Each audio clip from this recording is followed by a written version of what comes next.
Standing in the heart of the devastation, looking up for evacuation. When they say I've cropped my strings, they'll call the puppeteer. What is going on? You're watching from the green room, and joining me tonight is Chris from Fire Follows. How you doing, man? I'm doing great, bro. How are you? Good, good. Thanks so much for taking some time to chat with us from the green room, and let's talk about the track Puppeteer.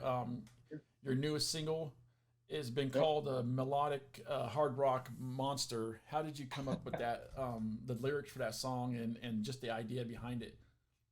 Yeah, dude, it's just it's obviously deeply metaphorical about sort of the state of the world right now, Right. as far as I can see it, and I think a lot of other people do too, where there's just a lot of there just seems to be a lot of people that are in positions of power that are they're not necessarily using that very well, to say it lightly, Exactly. Right. and that's what this song's about. Is just one of the hook lines in the chorus is, when they see I've cut my strings, they'll call the puppeteer.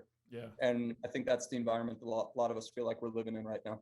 Definitely, that rings true right now. Just the way the world's going, and um, how has Fire Follows evolved over the years? I mean, it's always evolving. Like when I was previous band that I was in many years ago, was same kind of like hard rock melodic type stuff, and um, the only like kind of modern upgrades, I guess, are just using a lot more of the synth kind of stuff.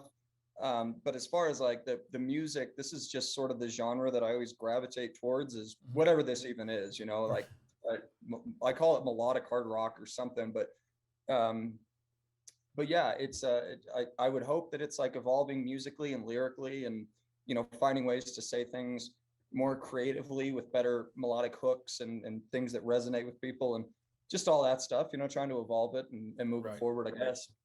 Awesome, awesome. Yeah. That's the key to anything evolving and trying new things, and when you do that, you're more successful, I think. Hmm. Yeah. You do all your own music work in your home studio. Tell us about Yep. that. I can see it behind you there. Yeah. Yeah. It's just like the music, it's always evolving, and so I do all the play all the instruments and do all the writing and tracking here.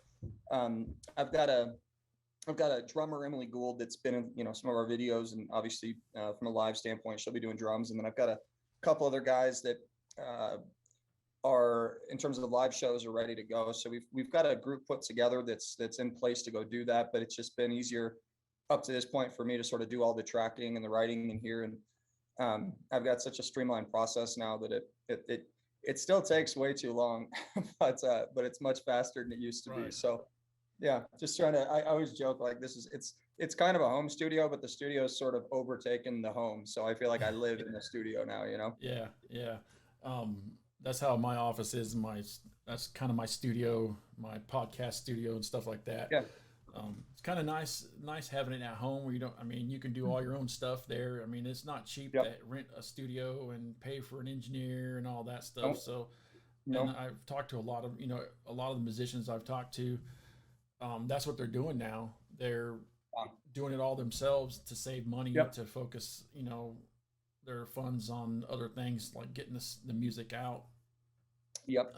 And I'd be screwed, man, because like I write at this point while I'm tracking. So like if I can't be writing while I'm going through, like if I had to pay for studio time, I'd be broken. I mean, Right. it's that's why I spend so much time, is because it's like evolving as I'm recording it. So it's part of it. And if you have an idea, you can always just go to your studio at home and Exactly it. play it down, or put it down and play it back or something. That's it. Just keep flushing it out. Yep. Yep. So, what would you tell a music listener that? How would you explain your song "Puppeteer" to someone who hasn't heard it before?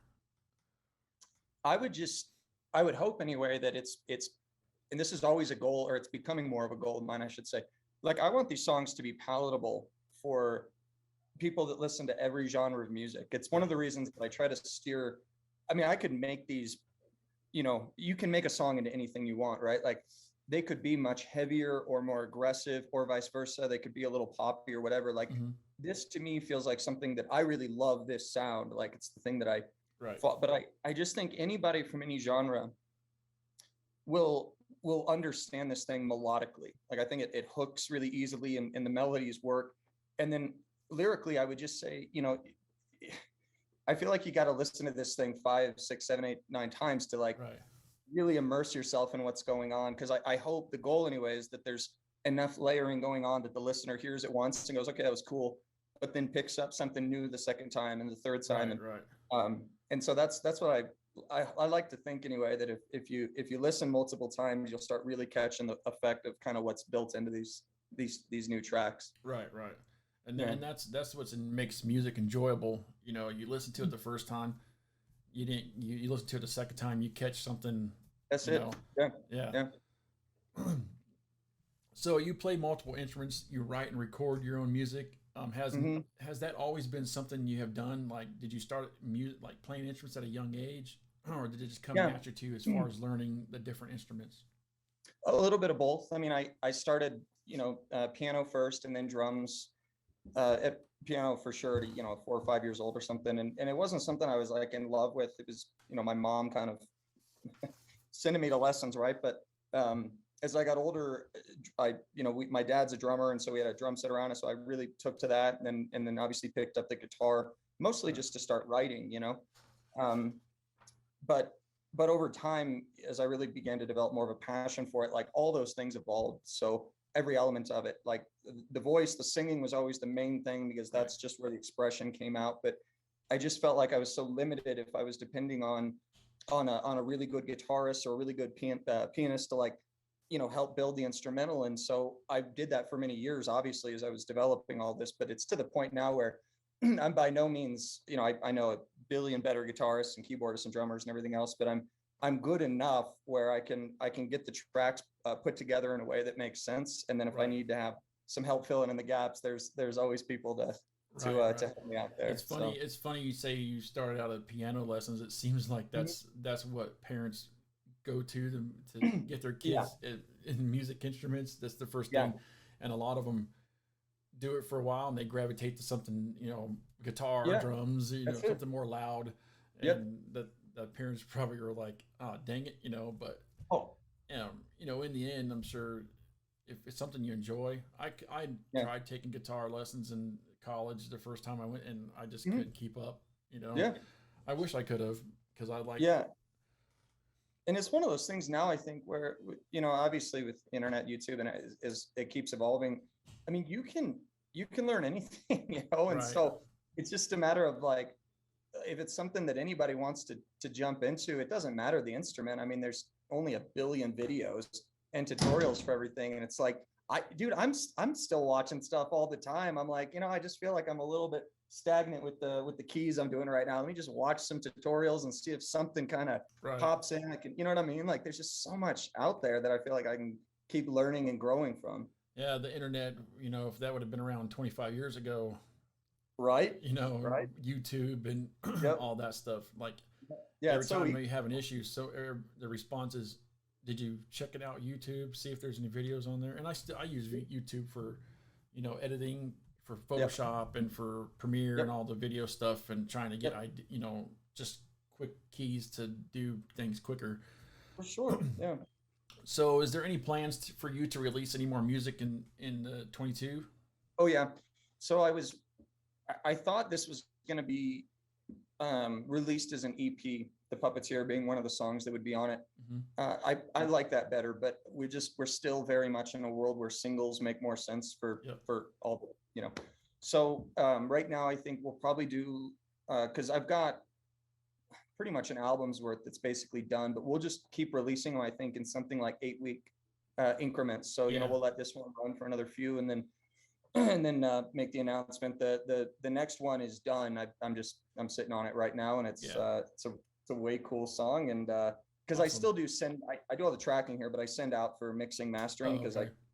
I get too close to this stuff and there's no way I can hear it objectively anymore, you know? Yeah. So, Gotta have that um, second ear, you know. yeah, oh yeah, I'd goof it up if I try to do it. So, but yeah, so that one's ready to rock and roll. And then everything else behind it is the tracking's basically done. It's just a matter of keep kind of shuffling these things out in Right. sequence. Yeah. And you want to pace yourself, I guess, on something, you know, releasing songs. It seems Hmm. like the standard, you know, you don't want to just drop it all unless you're dropping an EP or an album, but it seems Yep. like it's a better way to go with dropping the one at a time and Yep. then dropping the EP or album at the end, you know. That's it. Yep. You mentioned that you do have like the band in place. So is there any plans to jump on a tour in the future?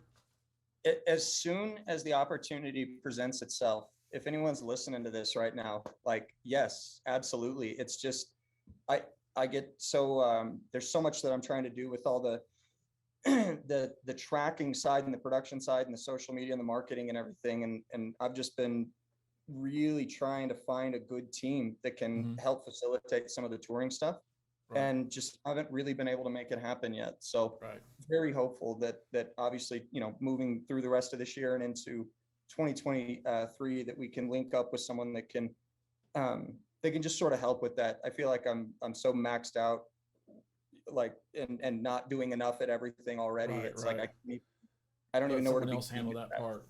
Yeah, I just don't know where to start right now. Gotcha. So yeah. So where can fans find out what is going on with you and with Fire Follows, new music and shows, etc.? Yeah. So I would say the one that I'm on the most is Instagram, Okay. or YouTube for sure.